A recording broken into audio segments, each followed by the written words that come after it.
creative company is so delicious, and the creative process is one of my favorite subjects. How humans can create something out of nothing is wildly exciting to me. And one of the best ways I love to spend my time is writing and recording my songs. As a recording engineer, Glenn Berger studied with Phil Ramone. He worked with such great artists like Mick Jagger, Bob Dylan, Paul Simon, Phoebe Snow, and Frank Sinatra. As an author, Glenn has written a book called Never Say No to a Rockstar. As a psychotherapist, Glenn has helped thousands of artists understand what we're really doing here on the planet and how to keep our minds healthy and our creative juices flowing. Hello.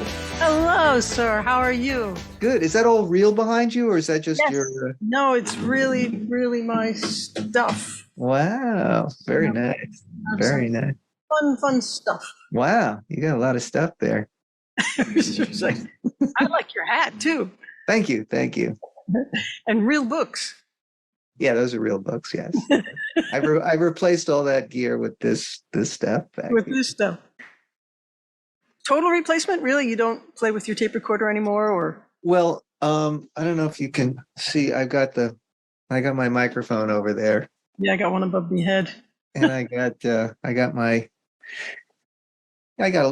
couple of little tiny pieces of equipment. Yeah. But I bet you still admire and hear music in ways that only professionals like yourself could hear it. I think so, and I'm amazed that the older I get, the deeper I get it. So that's rewarding about life, right? The meaning behind it, the sound, the deeper meaning behind the recording, you mean? Yeah. I love playing other people's songs because it's a way of entering their consciousness. What was Stevie Wonder thinking? Like I get what he's thinking when I play his chords. When you get in there and play the keys yourself. Right. Yeah. Oh, God, he's a great one to do that with too. Right. I mean, harmony is so delicious that way. Right. It's like I could live inside a chord. Right. I think it sounds so great, and the frequencies and the energy of it, I feel like, is this the universal energy around me? That's what this feels like. It's so much bigger than me, and the chords are so much more delicious than yes. It's just the root, third, fifth, seventh of this, Yeah. And one of the things that I loved when I was working on music, and I experience it now with writing and the work that I do, is that, the deeper you go into something, the longer you work on it. I would always say, like, the space between the notes gets bigger and bigger and bigger. The perception goes, it's infinite how deep you can go into that. And how important those spaces are. Yes. Because when we're learning instruments, we think playing the notes are the most important thing, but the shape of it is because of where you leave the space. Right. Exactly. That's so funny. I really noticed that with picking on guitar. It's such a short distance when you rest.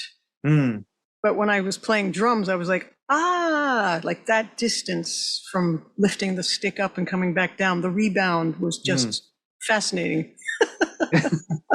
So you are, you teach at Berkeley. I know that you're supposed to be interviewing me, but I have to interview you for a couple of minutes. I would love that. So what do you teach? I teach guitar there. And in those lessons, there's a lot of recording and songwriting and creativity and just staying sane as an artist. Right. Absolutely. How long have you been at Berkeley? Since 1984. Yeah, it's nearly 40 years. Wow. That's amazing.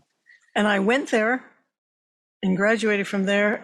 And there was 2 years in between teaching. And I wanted to go there since I was 11 years old. So it's like... You did it.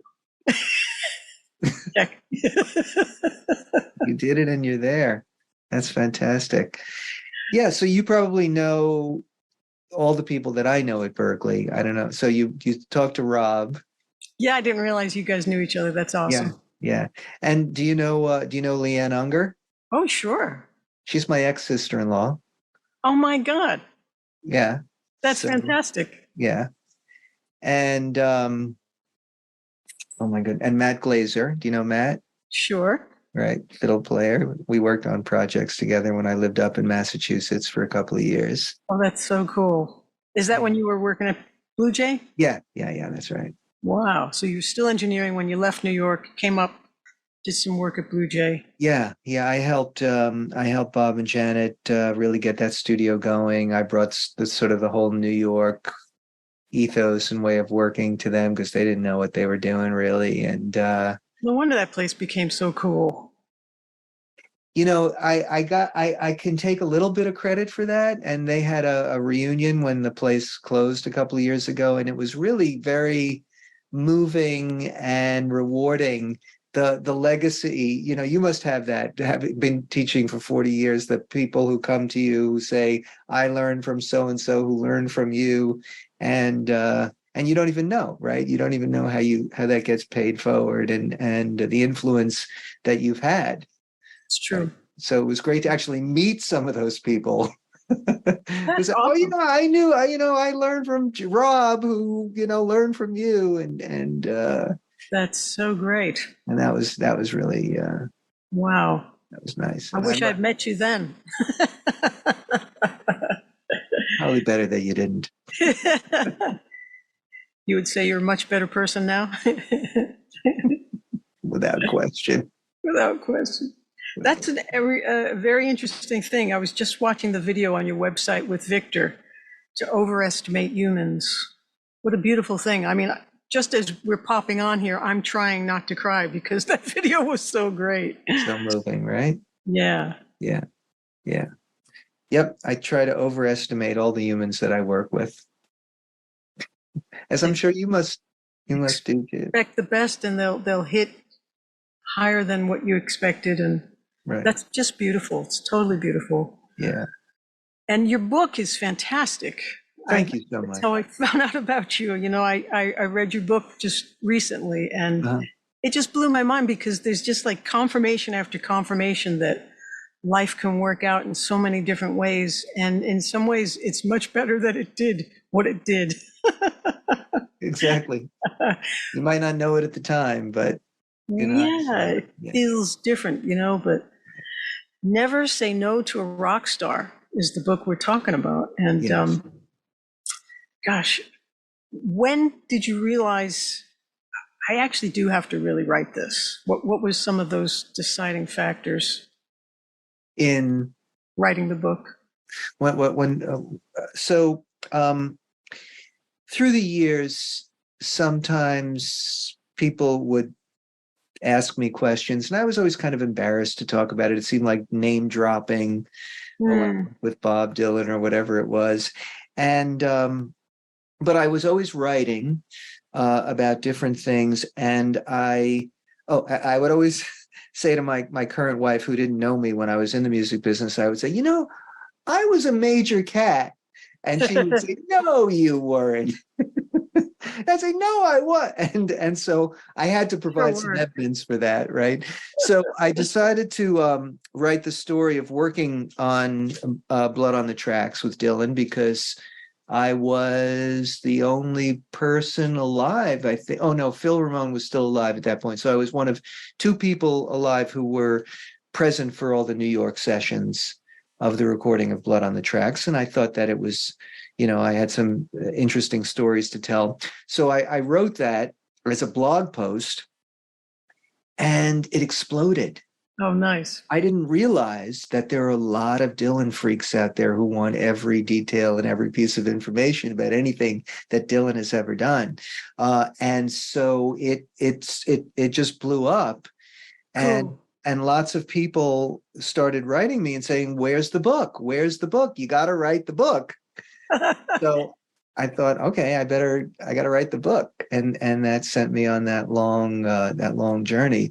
Also, I did have that experience at the beginning of the book that really did set me off in a way on that journey, where I was working with a client, and he brought in, he asked if we could listen to a piece of music together because he was having trouble contacting his emotional life. And of course I agreed. And the song that he chose to play was Bridge Over Troubled Waters with the Aretha Franklin version. And it was such an emotional experience for me. This is supposed to be for him, but it triggered something in me and triggered a whole set of memories about when I worked with Paul Simon 40 years before that. Wow. And I had, my old reel-to-reel tapes up in the attic and the old reel-to-reel tape recorder. And I just felt compelled to bring that down and listen to that old Paul Simon tape that I had. And suddenly all these memories started coming back. Wow. And I had this experience, and this is, I think, one of my intentions in writing the book is this experience of the sort of the dual existence that we lead. I was a dad of little kids living in the suburbs, being a psychotherapist. But in my mind, there was all of that experience that I had of being in the music world decades before that only existed in my head. So I could be in those two places at once. And that was one of the things that I really wanted to try to convey in the book, how we have our internal solo experience while we're living in a world with other people, and how they overlap. That's so cool. So once those memories started coming back, I felt compelled to get them down on paper before I forgot all of it. Yeah. So then, in your creative process for getting that book together, did you have journals to reference as well? Or did you take it purely by memory, and did you write on a regular basis, regular schedule? How did you make that happen? Yeah, when I saw Rob a couple of years ago at the Blue Jay reunion, he showed me that he had a book of every session he was ever in, including our first session together. And that's really one of my main regrets, is that I did not journal while I was working in the studio. I didn't recognize. I was, young and stupid, and I didn't recognize the sort of the historical value of what I was experiencing. We were also exhausted too. And I was working 20 hours a day.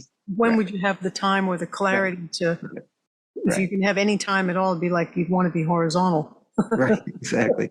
There were daily schedules. I could have kept the daily schedules to at least know when things happened. And also, if anybody can remember the world before smartphones, you didn't bring a camera into the studio.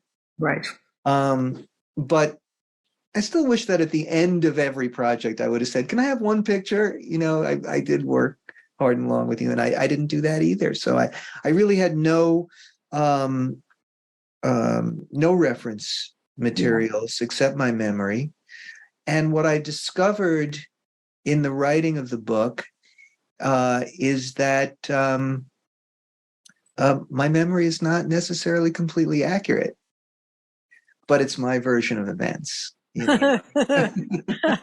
Well, how it all made you feel is most important anyway, because that's how you lived it and reacted to it. And Exactly. yeah. And because I think, I'm sure it's partially who I am, and what does that mean anyway? But the discipline that I learned in the studio, the discipline that I learned from working with people like Phil Ramone, the discipline that I got to observe working with people like Paul Simon or Steely Dan, somehow I have integrated. And so writing, I really used what I learned from those people as an inspiration in how to approach the book. So I did write on a regular basis. I wrote whenever I could. With little kids, I would get up at 5 o'clock in the morning on Sunday, go to Starbucks and write for 3 hours, because that was the time that I had. If a client canceled a session, I wrote. And I recognized it was going to take longer than it would have taken if I was just doing that all the time, but I accepted that, and I did a little bit all the time. And I wanted to, once in my life, take a creative project to my personal limit. Hmm. So whatever anybody thinks of the book or however it compares to anything else, I don't pretend to be, the great writer, but I wrote the best book that I could write, Right. down to the last comma.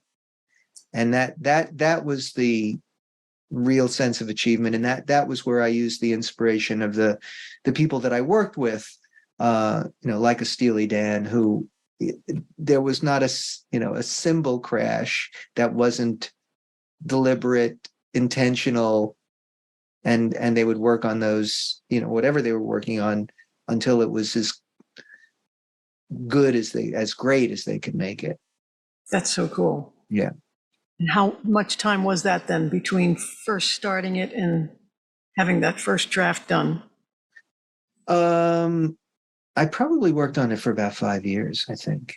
Wow. The first draft, I don't know, that was, but I mean, there were so many drafts Yeah. that I don't even know when I couldn't tell Was you when the first draft was done. was there Scrivener or one of those software programs back then to hold on to all these fragments to help you put it together, or was it all just in a word processor? All just Microsoft Word, all Yeah. Word. Yeah. Nice. Lots of files. And then how many drafts or how many iterations? Oh, endless number of iterations. I mean, down to the last, working with the publisher, getting their input, and down to the final line editing. To the day before we submitted it to Amazon, I was still editing it. Wow. So, what do they say? It's never done. You just have to let it go at a certain point. You say that about everything. Right. Bless it, kiss it goodbye, it's done. Right. So how did you go about finding a publisher?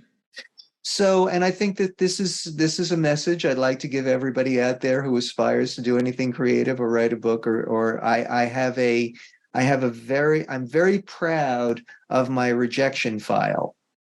I have many, many, many, many rejections, and I kept because I'm an older guy. I'm an unknown author, and I wasn't writing the new Twilight or Harry Potter or something. So, in the publishing world, especially today, it's very hard. But I kept pursuing it, and then I pretty much exhausted all the opportunities that I could find. And then I discovered that this independent publisher had a contest where he was looking for a manuscript that was music and literature. Oh, wow. That was me. Where was he? So he was in, where is he? In Arizona. Nice. Schaffner Press, Right. and he had a brother who was one of the biggest collectors of Beatles memorabilia, who died young of AIDS, and so in honor of his brother, he created this contest. Every year, you would put out a book, music and literature. So you'd get a book deal, you'd get a small advance, and everything that came along with that. And I submitted for that, and I won that contest. Wow. And that was, I was ready to publish on my own until that happened. And he turned out to be a lovely guy, and it was a pleasure to work with him on finishing up the book. And they did a great job putting it out and promoting it to the extent that they could. So that was a really rewarding and lovely experience. I'm so glad they did. I mean, the book is been so entertaining to me and so fantastic and laugh out loud funny, and then just what? And oh, it's like, I'm 63. I always wanted to study under Phil Ramone, and then I went, You know, Right. Okay. Right. Maybe the stars were actually looking out for me. You know, like Indeed. Indeed. Better to encounter him in another context. yeah, like when I did. Yeah. Yeah. Yeah. He could be a lovely person. He was incredible with artists. He really created an environment for artists that made them feel so special that they were able to create Hmm. in extraordinary ways. That's so important, and so important in terms of I don't know if he understood from a psychological and certainly from a neuropsych point of view what he was doing when he was working with artists. I think he did it intuitively, and he was an artist, a very sensitive artist himself. So I think he understood what artists needed in Hmm. order to create. But he was able to do that and brought out the best in artists. Uh, Hmm. but then he would turn to me, and he treated the people in my role very differently. Yeah. And then, yet in his book I was just reading, made it seem like he was supposed to treat everybody that way. Nice, you know, respect and all that. And I thought, did he change? Did you ever hear that his reputation changed, or that he finally got it, or was he just kind of brushing over the fact that he really wasn't that way to everybody? So I am friends with the author of that book, who Phil wrote it with. Oh, okay. And basically Phil was not willing to, that was a very airbrushed version, Okay. because that was all that Phil was willing to allow in It's that almost book. like everybody whoever knew him or talked to him all signed an NDA or something, because I've never heard anybody say anything negative Yeah. about it. It Yeah. was always like, oh, Phil Ramone, you know? You know, it's an interesting thing that when I wrote the book, I was conflicted about how much to reveal. Mm-hmm. Um, because there was kind of an ethos at that time of, you know, what happens in the studio stays in the studio. Hmm. Um, and I knew that some people would get upset, but I also wanted to write an honest book. Yeah. And I wanted to write something that revealed something more complex, something that was complex, because he's not clearly, he, like any, and like great human beings, I considered him to be a great man. They're complex people. Hmm. I did two conferences at the Creativity and Madness conference, and you know, the second one was, do you have to be a jerk to be a genius? And the number of people who fit into that category is legendary. Mm-hmm. Subsequent to me writing the book, the whole Me Too movement happened, and it became far more acceptable to Mm. reveal this other side of creative people. Okay. So it's kind of ironic that I would feel less misgivings if I was writing it now, I think, because we're more open to revealing that aspect and dimension Right. of people. So we sit around, my fellow Phil Ramone acolytes, and, you know, we tell the stories. When I went into the studio as a kid, it was, there was no Mr. I mean, he was fearsome. He was feared by everybody who worked in the studio. Everybody knew who he was. It was no secret about the kind of monster that he could be Wow. in demanding.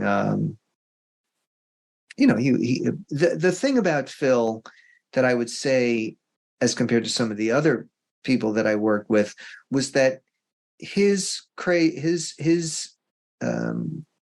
what do we want to call it, his craziness, his cruelty, his volatility, generally speaking, it was not capricious. He was aiming towards greatness. Mm. You know, he had his elements of what I would call lunacy, but but it wasn't just for the sake of being cruel. Yeah. he was, and I think that's the thing about great people like him. He was so driven, and would do anything, for that greatness.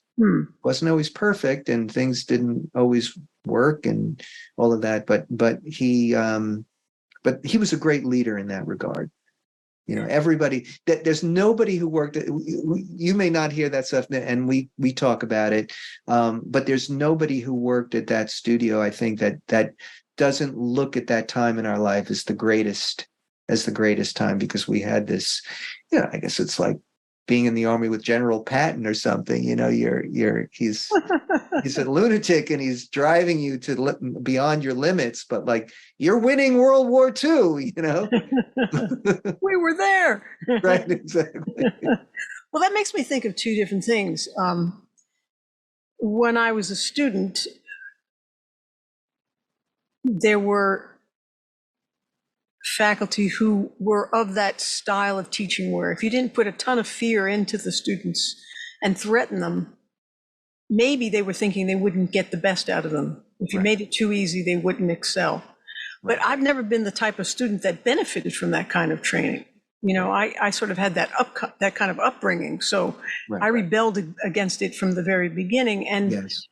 I liked the mutual respect thing. But then there have been students who would say, she lacks the whip, because I'm not threatening to break their legs every day, because they're expecting that. Yeah. The other thing I don't particularly buy into is the complete sacrifice of a person to get someone else's work accomplished or their art done. It's like there might not be enough of you left for the next day if they're completely draining you the day before. And to expect you to do that for years and years and, run yourself to the ground, I balked against that too. So maybe that's why I didn't go through and become a professional recording engineer, besides the fact that I wanted to record my own music, Do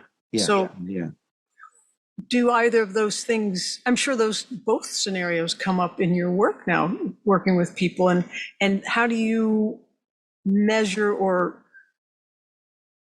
categorize or shape where love and respect and mutual admiration can come into play, as well as we're serious about this and we want to actually get something accomplished? Yes. Those are such great questions, and I've thought about them a lot. It's kind of an eternal question. What is really necessary? I agree with you. I don't believe that it is necessary, that kind of treatment is necessary to get the best out of people. And I do also agree that there are limits in terms of that it doesn't have to be some incredibly painful experience to make something great. I do believe, though, that, how do I say this? The people, I work with a lot of people who are either stuck or want to be creative or limited in their creativity, and generally speaking, it is fear that holds them back. They avoid because they're afraid. And that usually goes to the core out of some kind of negative belief that they have about themselves. But there's also an unwillingness to suffer. There is some suffering, I think, in anything that you pursue that you want to do really well. I don't think it has to be the kind of suffering that you and I are talking about right now. But, you have to be willing to sit down and face the blank page and feel uncomfortable about that, right? And you have to be willing to say, how could this thing be better? And do it again, even though you don't want to do it again. Right? You have to be willing to do the things that you're afraid of and do the things you don't want to do. I like the excitement of that, though. I like the blank page. I like the blank recording. I like knowing that in 15 minutes to a couple of hours, there's going to be a finished song that wasn't there before. That just blows me away. I get such a kick out of that. But I didn't realize that that's kind of rare. Yes, that's right. That's right. And so you found the secret, which is that you're able to project that if I go through this, I will have a finished product on the other end of it, rather than fixating on that moment of discomfort or not knowing or whatever it is. So you've got that carrot in front of the, in front of the horse. So that's the thing that I try to help people to learn. Oh, that's cool. That and then of course there's not only the finished product, but when you get into the flow, there's joy in the process itself. Yes. Right. Yes. So I like the work of it. I like doing it. Yeah. I mean, in a lot of ways, it's like the genie giving you the 3 wishes. You certainly can ask for infinite wishes, but if you could just turn around and everything you did was instant, it would not be fun anymore. Exactly. Here's another hit record, there's another Grammy, there's another Emmy, here's another finished film, just boom, boom, boom, boom, boom. You just be surrounded by stuff and then be like, where's the, I don't know, I don't think we'd say where's the journey, but it's like if you're not in there doing and working it, you feel like you're not doing anything. Like a lot of times when you accomplish something and somebody pats you on the back for something that you didn't try for, you don't even feel like, not that you don't deserve it, but you don't feel like it matters because you didn't work for it. What's all wrapped up in that? Right. Well, we know that from a point of view of neuropsychology, that they say that there's so much talk about dopamine right now, and dopamine is the chemical of pursuit. We think of it as the reward chemical, but it's really the thing that keeps the hunter on the veldt for 3 days going after that antelope, right? And they say that the optimal state is being in pursuit. So it's being in the work, right? And you're trying to solve that musical problem. You hear something in your head, but you haven't figured out how to do it yet, or you get the wrong sound and then you get the right sound, or whatever it is. That flow, that process orientation is really where the dopamine is optimized. Wow. And then you do get a little bump when you finish the thing, but then then it goes away. Then it's on to the next thing. Yeah, right? Yeah. But that explains a lot for young musicians who might have family, parents or somebody that are saying, you're never satisfied. We just bought you that guitar, or you're never satisfied. You want another amplifier. Like, why can't you just enjoy the one you've got? There is something to that anticipation and that finding out and exploring. And that's why. So there's actually a neuro connection as to why that we are that way. That's fantastic. Yeah. Do you know the letter from Martha Graham to Agnes DeMille? Have you seen that? So for the audience who doesn't know, so Martha Graham was the inventor of modern dance, really, and Agnes DeMille was a great choreographer who choreographed many of the great Broadway shows in the 40s. And Agnes DeMille was a student of Martha Graham, and Agnes was totally dissatisfied with her work and wrote a letter to Martha Graham saying I stink, basically. And Martha Graham writes back to her and says, it doesn't matter what you think. Your job is to keep the channel open. There's an expression within you. I'm somewhat misquoting or ruining her great letter, but that there is a creative force in you that wouldn't exist because it's only in you, right? That's and wonderful. So it's your job to keep the channel open and to let that out and not judge it. And then my favorite line of the letter is she says, there is no satisfaction whatsoever at any time. There is only a queer dissatisfaction that keeps us striving and makes us, that makes us a little better than the others. That just we're moving forward towards this thing. I think that there is a degree of that kind of suffering for any artist.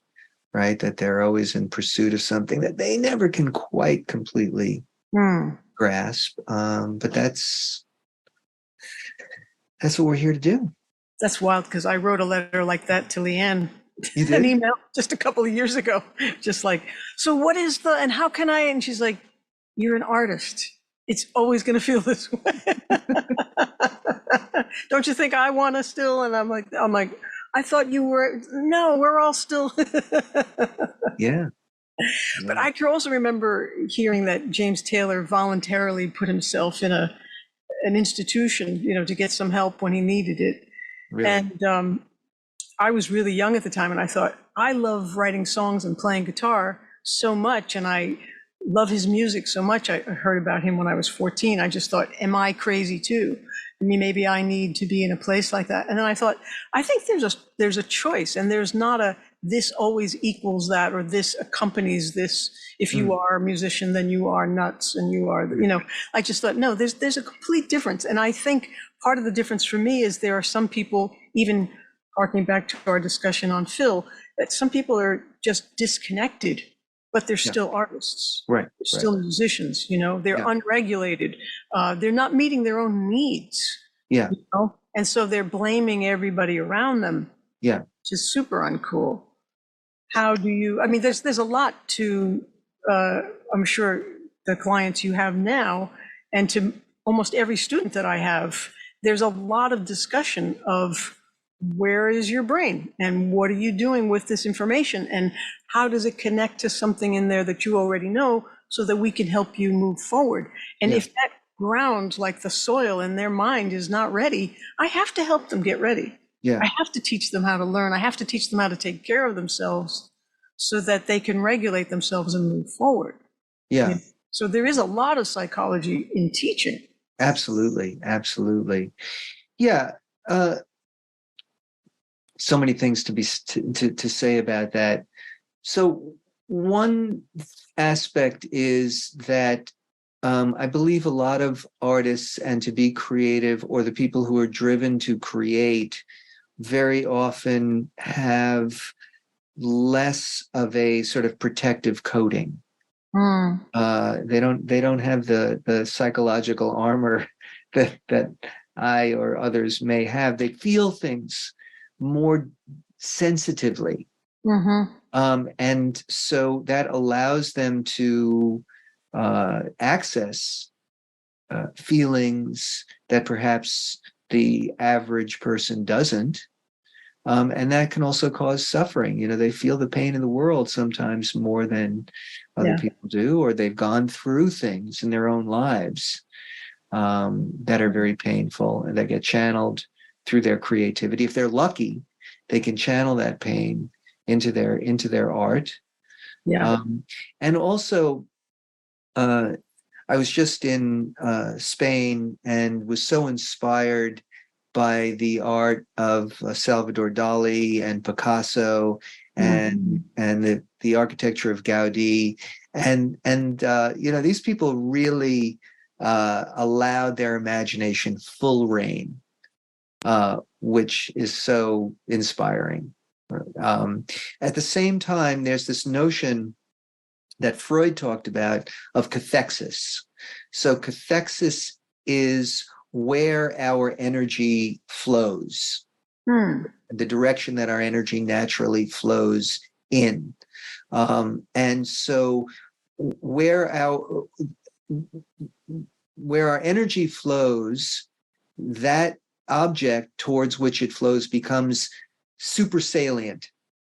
It pops out of the background and becomes the most important thing to us. And everything else kind of recedes into the background.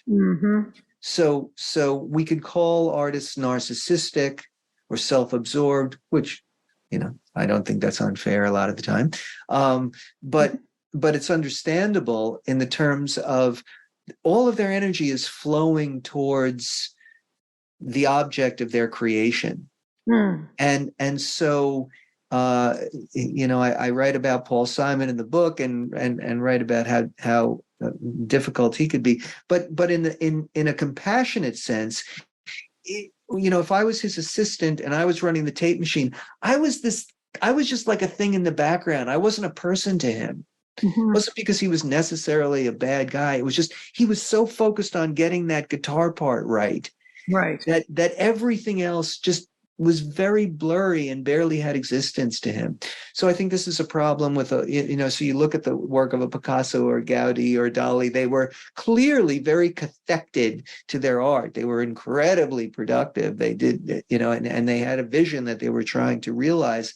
So sometimes they treat people badly, or they treat themselves badly, or they're disconnected from relationship because they're so fixated on that thing that they're creating.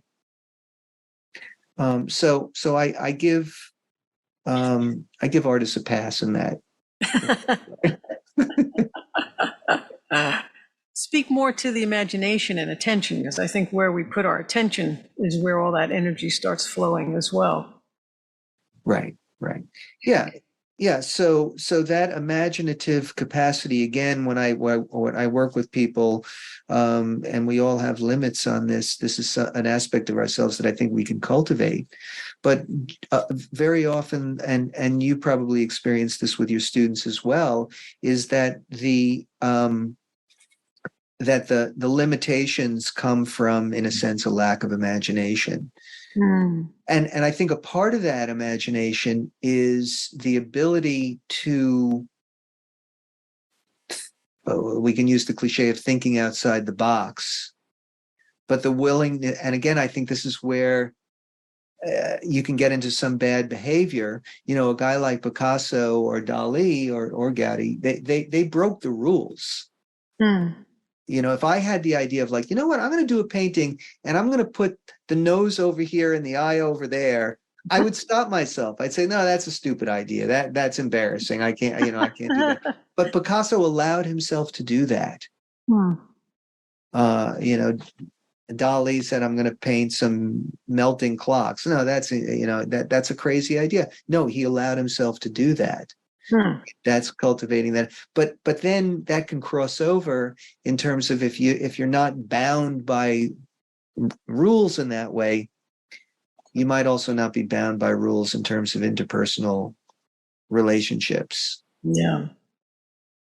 You have a lot of great information on your website, and you take people from, this is where I started, this is why this work is important to me, these are the kinds of people I work with, or I can help you with this, and this. But you end up with love and expecting a good life, which I believe too. I think it's everybody's birthright to have access to the best of everything, especially a healthy mind, dedicated to a healthy mind. You called it the principle of self-cultivation. Yeah. I feel like there's so many bad role models out there. Like it'd be so much easier if there were more people thinking in this higher way, or shooting for the expectation of the person could be a better person and expecting them to be higher level, better, not you can just pull the rug out from under me and, double cross me because I'm optimistic, and we all know that the world is never going to be any different. It's not about getting everybody on the same page, because that's not going to happen anytime soon about anything. Right. There's never any consensus. But just that even expectation that there is more good than not. Yeah. Does that take a long time to convince some of your clients? Oh, yeah. It's the way that I'm looking at it now is that so most people come to me because they're stuck in their lives, and they don't know why, and they don't know how to get out of it, and they tend to, and again, these are sort of hackneyed phrases, but there's that notion of the fixed mindset versus the growth mindset. Fixed mindset is I am a thing. I am broken. This is who I am. Those kinds of statements. When really we're all human beings in a process of growth and development.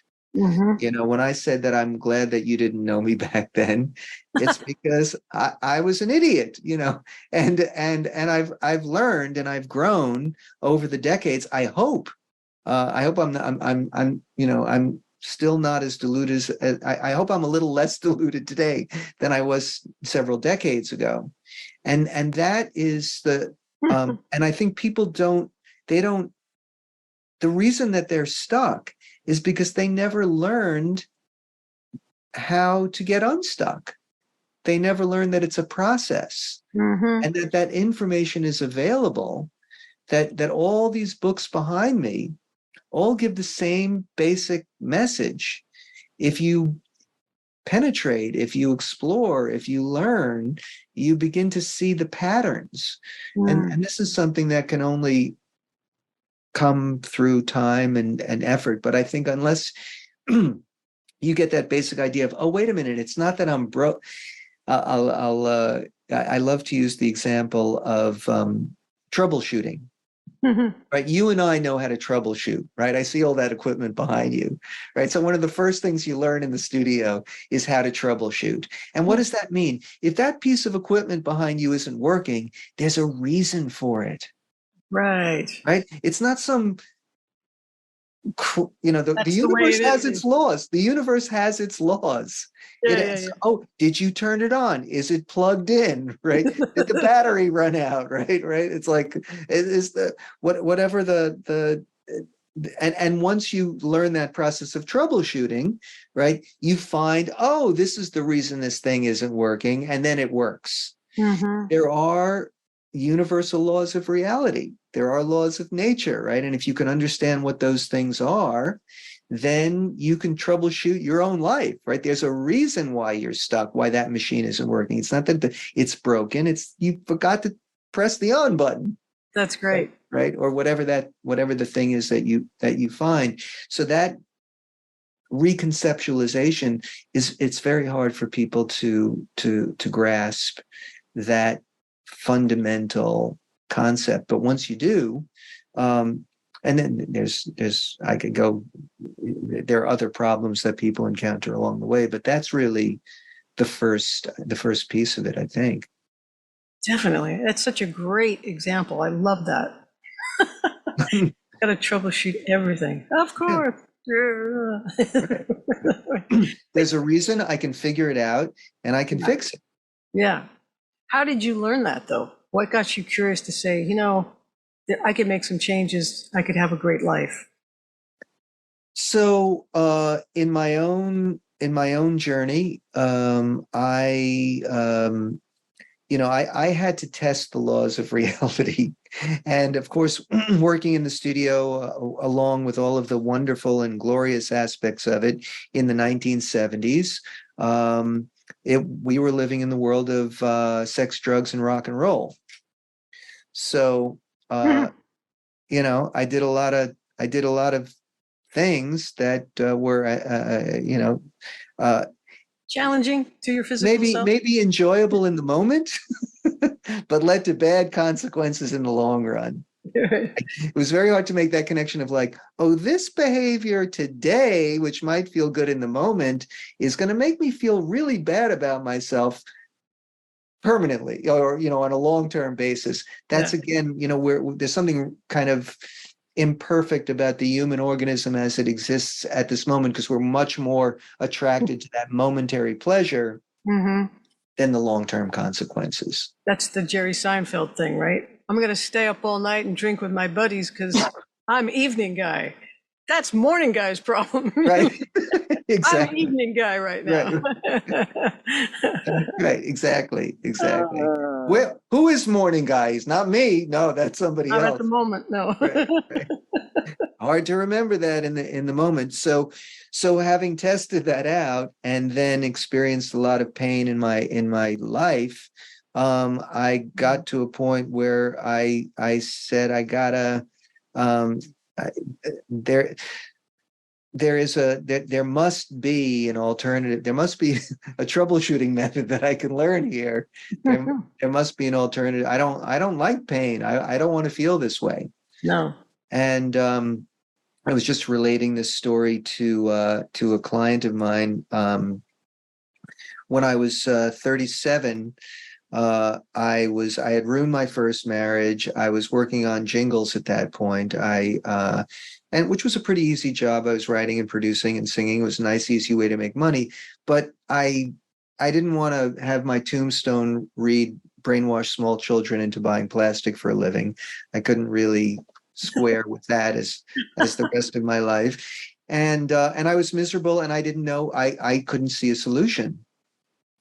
And it was it was my birthday, and I was out with some friends, and there was a woman there who had a migraine headache. She was passed out on the table, and she lifted her head and she said, "Go to Ellis Island." And have you ever been to Ellis Island? Yes. So you know what that's like. You know, that's the port where all the immigrants came in at the turn of the 20th century, and my grandfather came through there in 1906. And Wow. so I took it as a sign. And the next day was a beautiful October day, just when my birthday is. And I got on the boat, and children were dancing around me. Something in me broke. I was crying. I felt so lost. And I thought I saw the island of Manhattan the way that my grandfather must have seen it when he came in 1906, and went out to the island, and I heard Yiddish folk songs that my mother used to sing to me, and went out to the seawall, and the name of all the immigrants are etched on that seawall. And I found my grandfather's name, and I said, "Grandpa, Wow. what should I do with my life?" And like Jewish grandfathers have been saying since the dawn of time, he said, "Shmuck, go back to school." Now, at that point, I didn't have one college credit because I started in the studio when I was 17, right out of high school, while I was still in high school, actually. Right.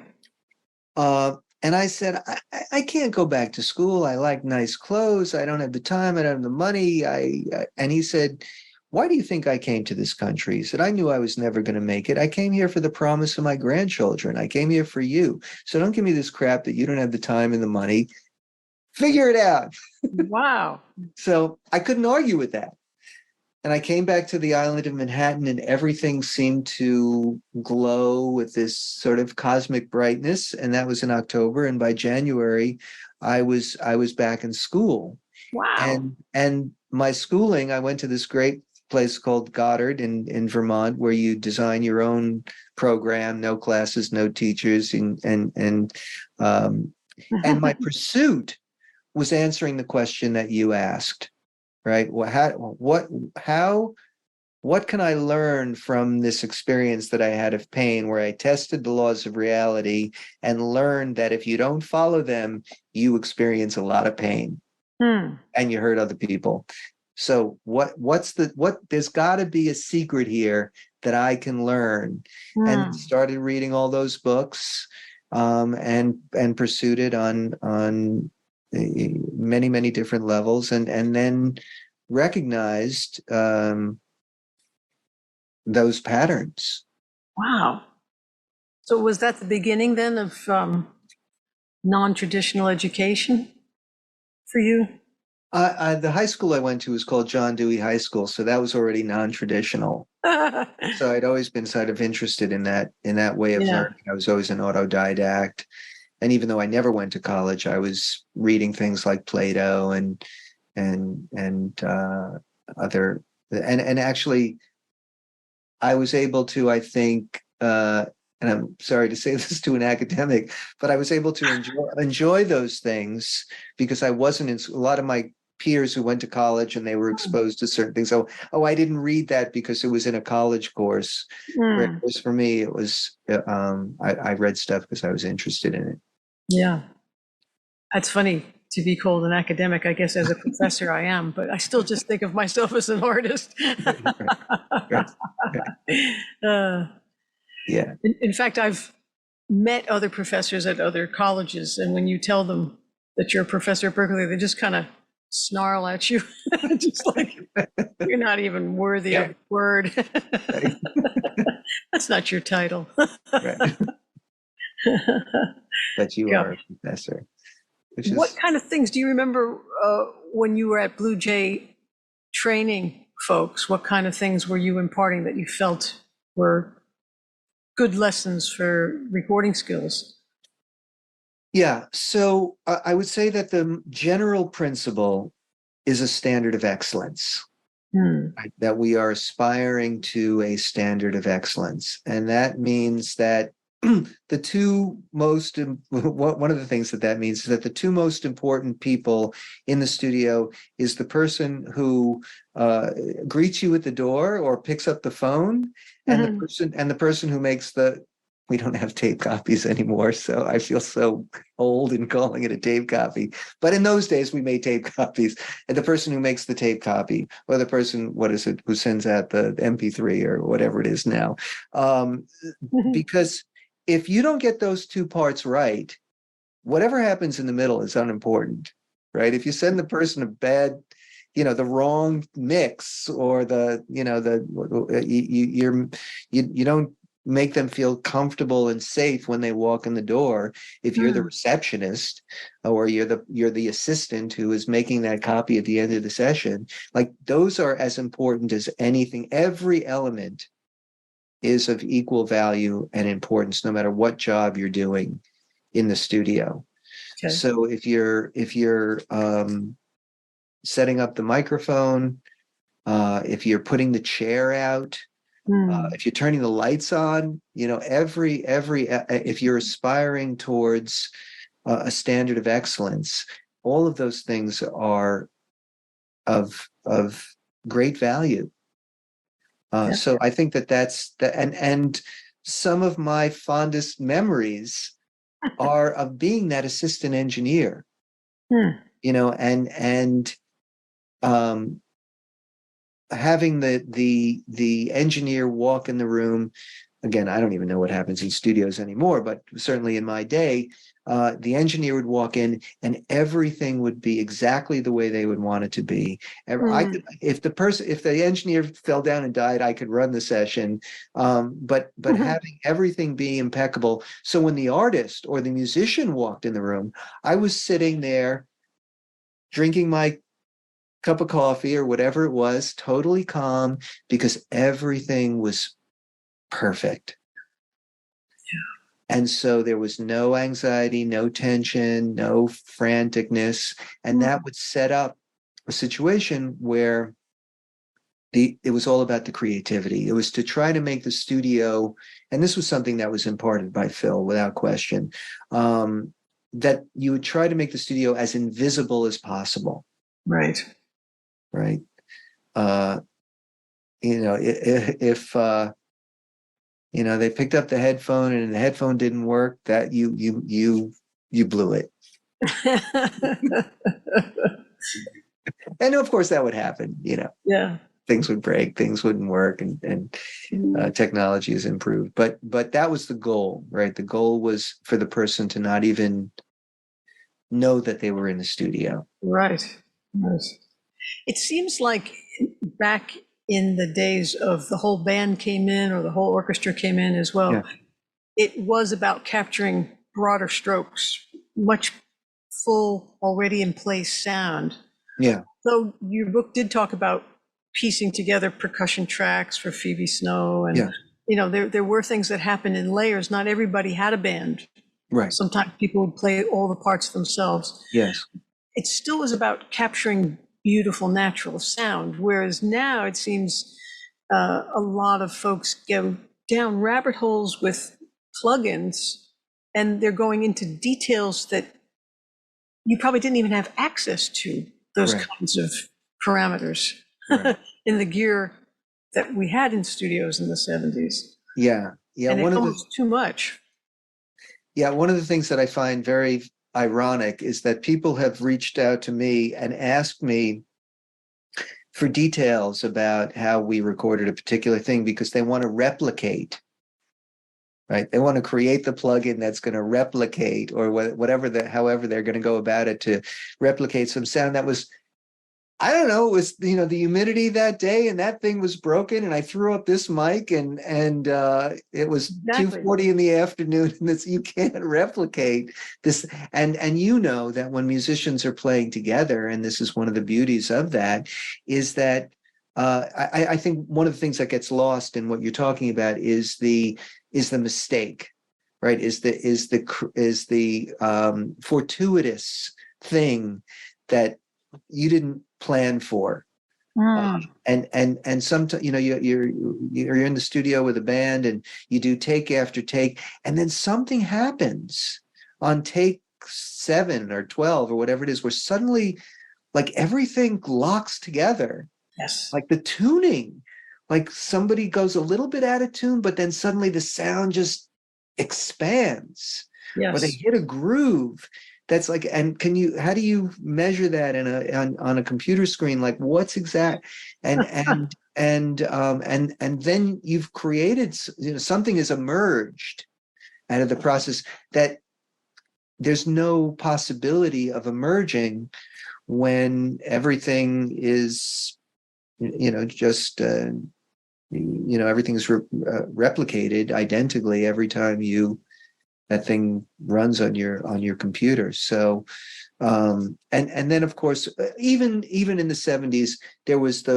as multi-track recording became more and more the way that we did things, that people would fall into the trap of scrutinizing an insignificant detail and losing the general feel. And that was always the greater artists would always keep an awareness. It's the dual awareness of, okay, we want to get this part right, but how does it fit into the whole? And Paul Simon would say, that sounds like an overdub. That doesn't work because it sounds like it's not integral to the thing. It doesn't feel like it's part of the whole. Right. Well, and there were times when he said, he lost it, right? He'd go back and listen to the original demo and say, oh, that had something that I went down this rabbit hole, and then we lost that original feel. So even the great artists like that could get caught in that scrutiny and lose the feel. And he was one of the first I heard say that when we like a song on a band, what we're also liking is the sound of the record. Right. And we fall in love with that sound. Yeah. I like his song Cecilia. It's got a great sound. Right. I mean, the record's got a great sound. But the whole album's still crazy after all these years. It's an impeccably beautiful recorded album. It's like everything you guys were working on then and then what he did after, just beautiful sound. I remember hearing a mono version of the Beatles tune She's a Woman, where Capitol put the whole mono record on one side of the stereo spectrum and then just reverb of the whole record on the other side. And I just thought it was the most horrible thing I'd ever heard. And I just thought, when I was a little kid, that was like around 66, I just thought, I don't like this song. Right. It was like the sound of the record was actually hurting my ears. I don't like this song. But then when the stereo version came out, I went, oh, the song's fantastic. It was just a terrible idea to put reverb of the equal volume of the whole mono record on the other side. It's like, what are you thinking? Really? My God. Yeah. That probably is part of the reason that you and I were interested in recording, right? Because one of the first records that I remember, I had a brother who was older than me, and he brought the single home, and we put it on, and it was 2:45 by Gary U.S. Bonds, and it just had this sound, like it sounded to me like it was recorded in a schoolyard. And it was so evocative. It was I was in a place, soundscape. And that really triggered my imagination. I just saw these and I was like, I want to do that. Like, I want to make one of those. And that, that was a big part of what made that song sound, me liking the song as definitely, as you say, that was a part of it. It was a giant part of the curiosity of the Beatles too, because they'd be like, let's make one of them because that sounds really cool, Right. I remember that other tune was on, people used to adopt it for the sports games and stuff, but they're like Rock and Roll Music Part 1 or something. What was it, Part 2? Hey! Even all the... It's like, that is cool stuff. And could move 50,000 people. Yeah, let's put crazy sounds in. That sounds great. Right. Now you have apps and children's books too. Tell me about Shrinky. So I was working with a client who struggled with obsessive compulsive disorder with OCD, and we Hmm. would do a protocol in this in the studio in the therapy room, and he would feel better, but he would forget to do it on his own. He said, I wish I wish I could put you in my ear when I'm Ah, struggling with this thing. So I decided that I would make an app so he could nice. utilize that protocol. When I wasn't around. And I Great think idea. it's an effective technique. We get caught in very often with anxiety. Uh, Anxiety will attach itself to an object. Some people are afraid of the airplane. Some people are afraid of the elevator. Some people are Hmm. afraid to sit down in front of their piano. Some, people are afraid, and it's Hmm. what they do is they think the problem is in the object, right? It's in Ah. the airplane, it's in the elevator, it's in the crowd Hmm. of people or whatever it is. It's in And your thought. so what I turn that so I say that is a signal. Yeah. So then you have So protocols to work with the anxiety. yeah, and that's what I use that's what the app does. It just takes people through those steps to reduce their anxiety and get That's the awesome. obsessive out of their head. Fantastic. But it's something that you have to practice Right. on a regular basis, because the habit of thought and the habit of feeling is very, very deeply ingrained. Hmm. And so it's a deeply dug groove in our neurochemistry, and so the marble is going to Yeah, tend to run down that groove. absolutely. So in order to create a new groove, you got to practice it a lot. Yeah. And as you know, with music, Yeah. it's all about practice. And building that groove, building that Right. synapse connection. Exactly. Do you also work with them with EFT, the emotional freedom technique? I don't know that one. It's the one that's all the tapping. Oh, the tapping, right, right. Yeah. Yeah, no, I don't do the tapping stuff.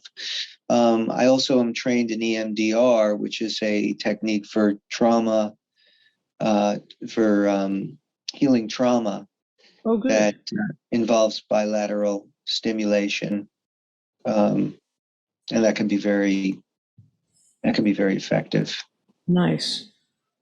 What about the RAS, the reticular activating system? Oh, Sounds like, you know a lot of these things. Do you yeah, practice this stuff? I like brain training. I You like a do. lot of the books and the folks that have got a lot of good things to say, and that movie, What the Bleep Do We Know? And there's a lot of cool stuff out there. And Yeah. I like that there's so much science behind it and good people behind it, that they're not out just to manipulate more people. They're actually teaching us how to, like you say, have a growth mindset and get better at all these things. Yes. Yes. Yeah. There are a lot of great psychotechnologies Hmm. out there, and I think they all have a value. Um, I I I've come to believe over time that you know Charlie Munger. No. So Charlie Munger is the guy, his partner with Warren Buffett, and Charlie is like 102 years old or something now, and he's a multi-billionaire, so he's the sage of the day. Right. And one of the things that Charlie says that I like, one of his insights, is anytime there's a large effect, there are multiple causes. Hmm. So we tend to live in a mindset of the sort of the bacteria theory. It's like, oh, I have this bacteria, I'm going to take an antibiotic and it's going to cure me. Whereas I see things as more complex than that. So I kind of take an all of the above approach. Oh, cool. Because there are multiple factors that contribute to whatever it is that you're struggling with, and so I think all the techniques are great, but none of them are they may all be necessary, but they're not sufficient, and that you kind of have to approach a problem from many different Right. perspectives and angles and heuristics. And really, if I was going to say what's the one thing, it's what I was just saying about practice. It's about what it's called in Sanskrit the Bhakti Marga, which is the path of devotion. Hmm. You know, there are many ways to learn how to play the guitar, but the most important thing is to work on whatever method you're working on, Yeah. right? I love it. And you know, there are many Jumping in. different teachers, Right. but it's uh, learning everything you can from that teacher Jumping in with your whole self. with your whole self, right? Yeah. Yeah. Did you know when you first started getting into recording that you were going to love it as much as you did? Um, well, I had the revelation at 14 that it was what I wanted to do. Hmm. So I was lucky in that regard, and I mentioned it to my mother, and she was a bit of a backstage mom, and she got me an internship.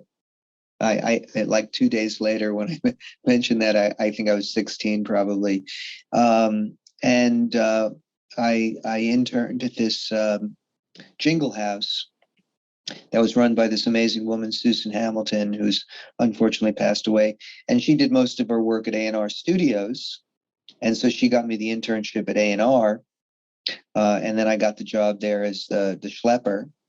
And I was not, even though I had this passion, I had a tape recorder at home and that I played around with, something you mentioned before.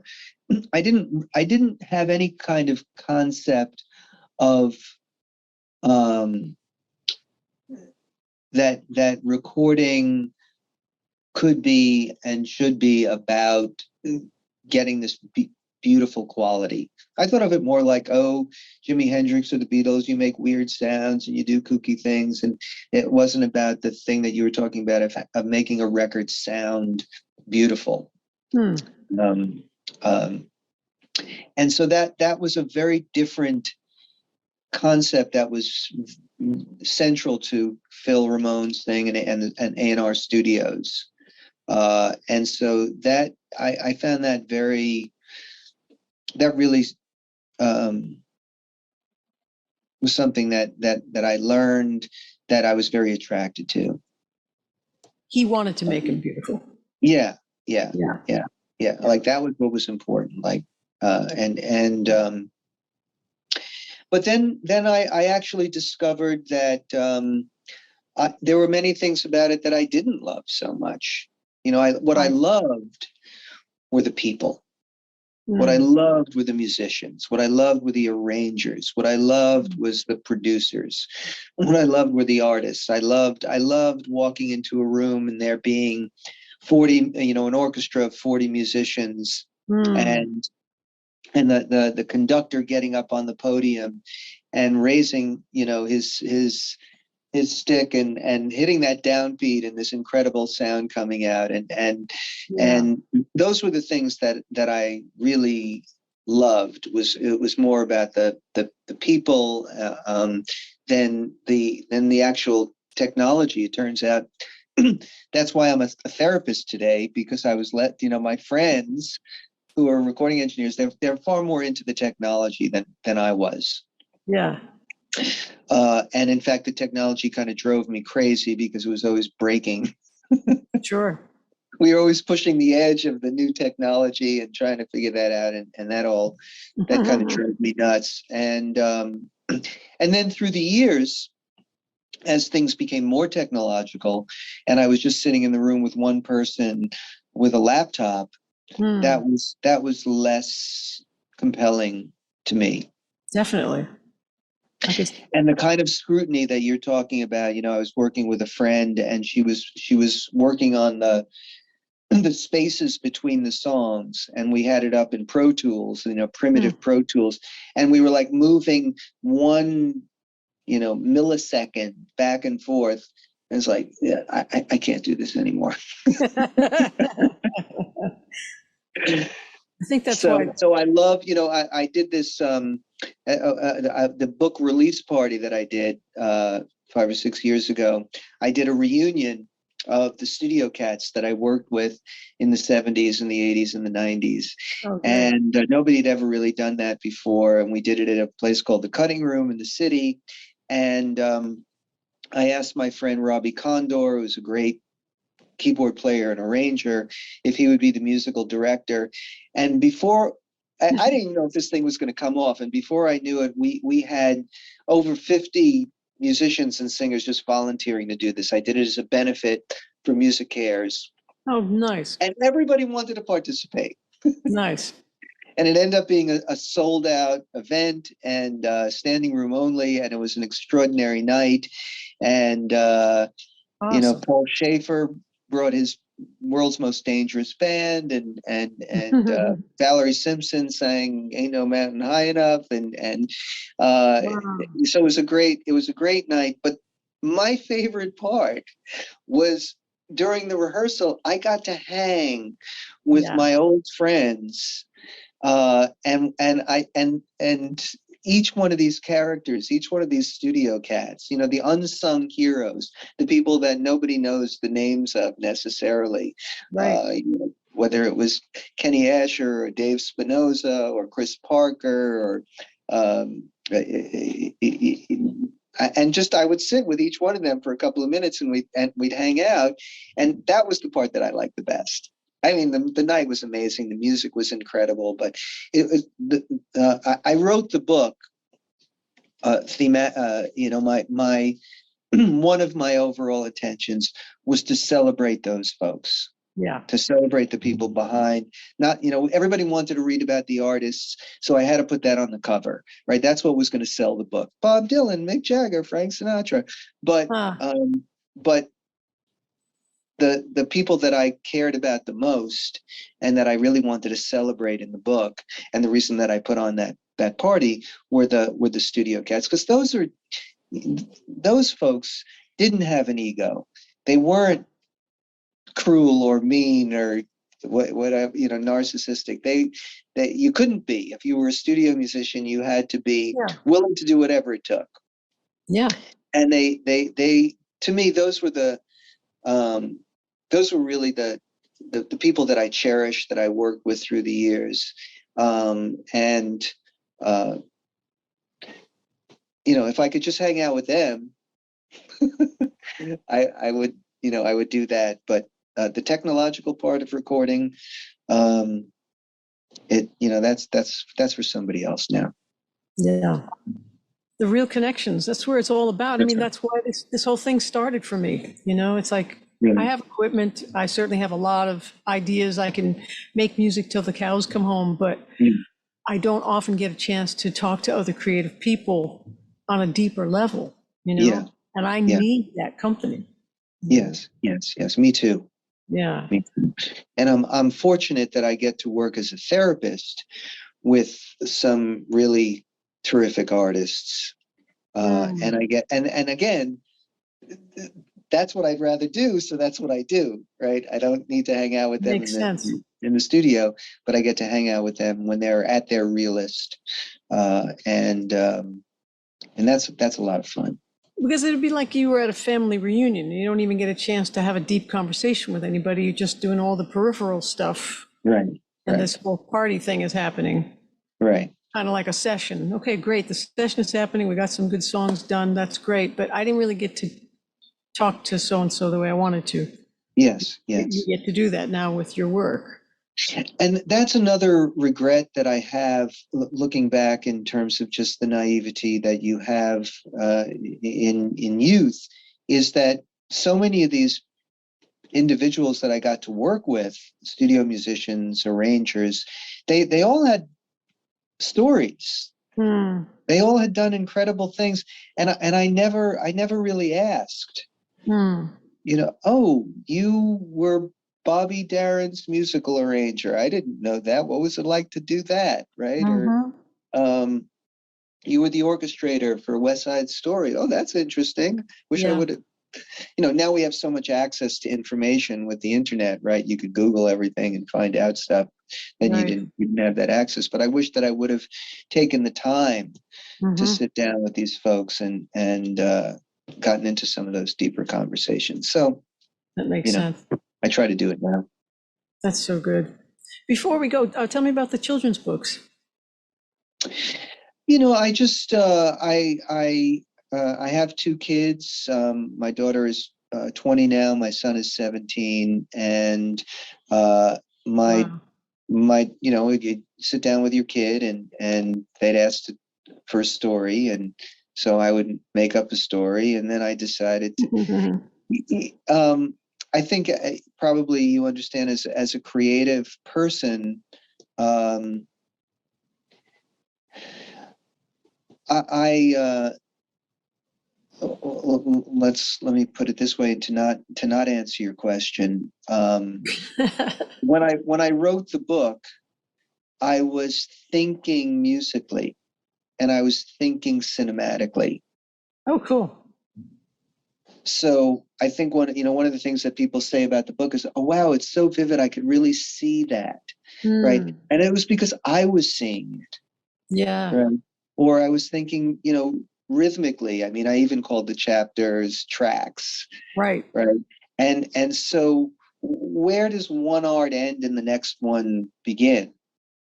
So whatever the impulse, and maybe that's just my crazy creativity. I don't think I'm necessarily the greatest at any of them, but if I had an impulse to do, I had a vision for a children's book, so I made it, and I found an old friend who I thought was a spectacular illustrator, and asked her if she wanted somebody I was in kindergarten with. That's awesome. And I asked her if she wanted to do it with me, and we did it together. And that's beautiful.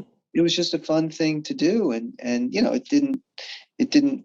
I didn't find a publisher. I published it myself. It didn't sell anything, but I think I like it. And again, I think as an artist, that's kind of what you do. Absolutely. I mean, I think a lot of times of myself as like a painter. I just love painting with sound, and it's not about selling paintings. It's not about reproducing them live for people everywhere. I really just like sometimes being the whole band myself, playing and singing all the parts, doing all the arranging and producing, and I get such a kick out of that. That's the best part, So much fun. Even Paul McCartney talks about, like, I like writing the songs and recording the songs, but it's like a carpenter who all of a sudden has to go out talking about how he likes to make chairs, but really he just wants to be back at the shop making the chairs, Right. So anything that you're working on currently or looking forward to working on, more books or more studies in your current fields? Yeah. So what I'm working on right now actually is an online course. Beautiful. At my age, I think it's time, and who knows how much more time I actually have to. I think as we get older and develop wisdom, it really is about perceiving patterns. And so I have a construction and a vision of the way this whole thing works. What some of those universal laws of reality are, what human nature is about, how to get unstuck, how to live your best life. And I want to offer that to people in a format that they can understand, that they can have access to in our YouTube world, and to provide them with an ability to learn those things in a way that is less expensive than ongoing weekly therapy. So I can reach more people that way, where they can get a lot of value. The thing is that in therapy, most people come in and they do a lot of talking. And they need to be heard, and that is of value. And there's a healing in being heard, but I don't think it ultimately is enough. And maybe there's 5 minutes in every session where I'm actually able to teach them something that might help them advance in their life project. So I want to create something where, if you want to come to me for individual therapy and talk most of the time, I'm happy to do that, and I'm happy to take your money. But if I can, put like 5 or 10 years of therapy in a couple of hours. Mm-hmm. And so I want to give that value to people if they want to have access to it. So that's what I'm working on now. And of course, it becomes a creative project, so it's going to take longer than, it's going to take a little time, given You'll have to the limit. troubleshoot it. Got to trouble. Yeah, and I'm busy. I have a full practice. I've got a family, but I'm always, I need. Just the way you're talking about, you want to go back and make the chair, right? There's something addictive or compelling about the creative process that I always need to be working on something, because it's got to feed that part of my soul. Yes. I think it's because we're playing with the same energy that created the world, It's Absolutely. Like, it's your connection to all that is, and if you get to play with that magic, or like a friend of mine, Dr. Kate Chadbourne always says, it's like the universe is full of magic, that the idea is just to remember to use it, Absolutely. That's exactly what my course is about. That's it. There you go. Right. Yeah, I love that. That's the best stuff. Yeah. Do you know the concept of I know we have to stop. I have to stop in a minute, but the concept of morphological resonance? No. So in this idea, how thoughts are not generated in our brain, but our brain is a receiver, right? And this is a creative person, right? That where did that song come from, right? Mm-hmm. If you're lucky, you are a channel, and you've tuned the receiver well enough that thing can then move through you. You're the speaker, the speaker on the radio or whatever, and you get it to put it down.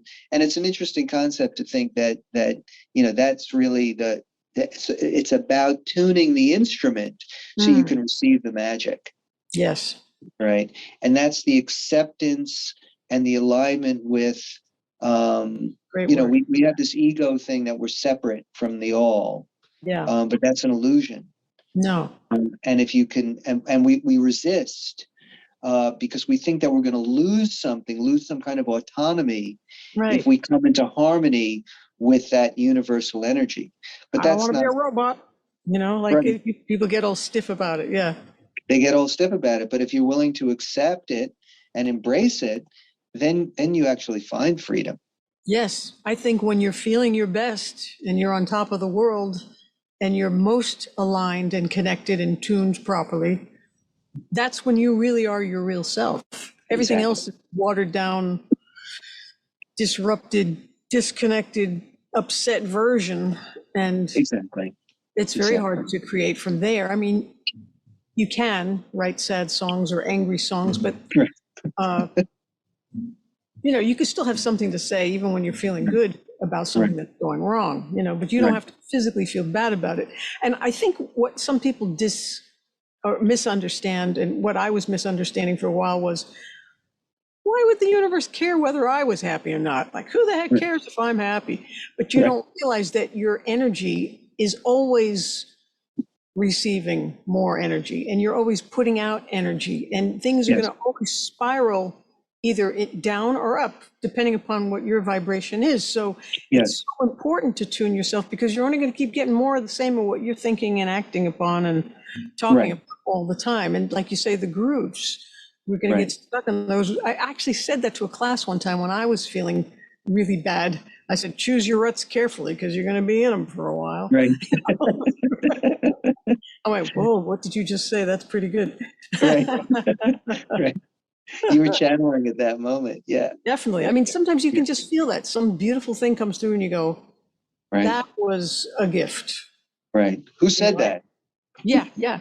Or if something terrible floats by my brain, I think that wasn't even my thought. I just let that keep going. Right. It was almost smelly. I'm not going to repeat that. That's awful. Right. Right. I didn't think of that. Let that one go. That wasn't me.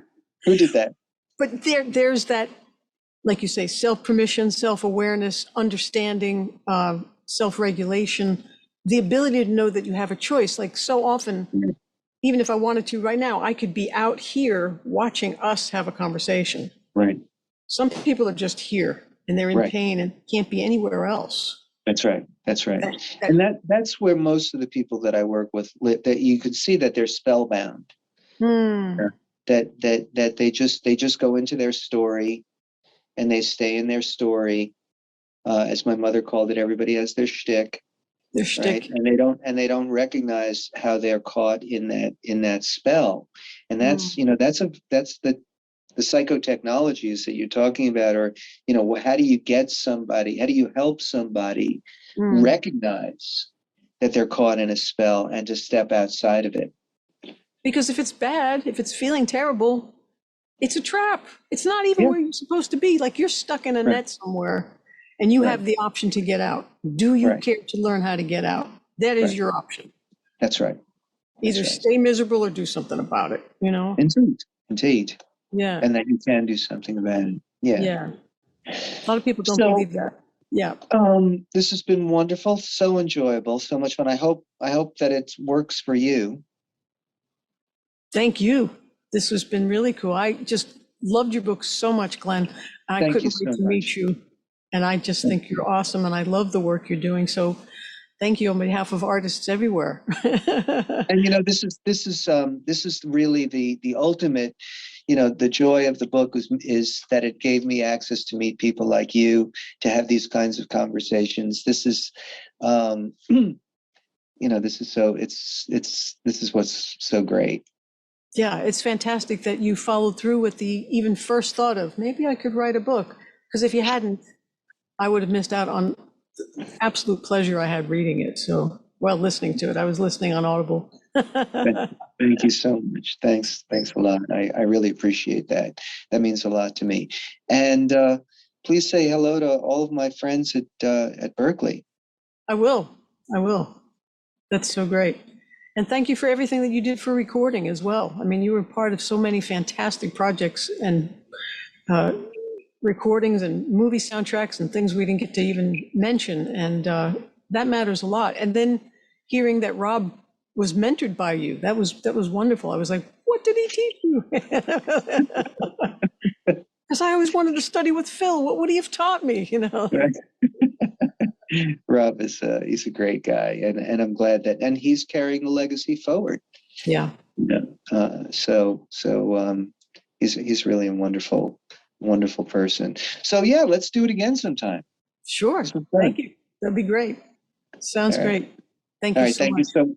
Thank you so much for having me, Lauren. We'll talk soon. Be well, Glenn. Ciao. Bye-bye. Ciao. What an empowering thought to be dedicated to a healthy mind and the principle of self-cultivation, to troubleshoot your own life and to make some changes. That just sounds so exciting to me. It's so possible to make things better.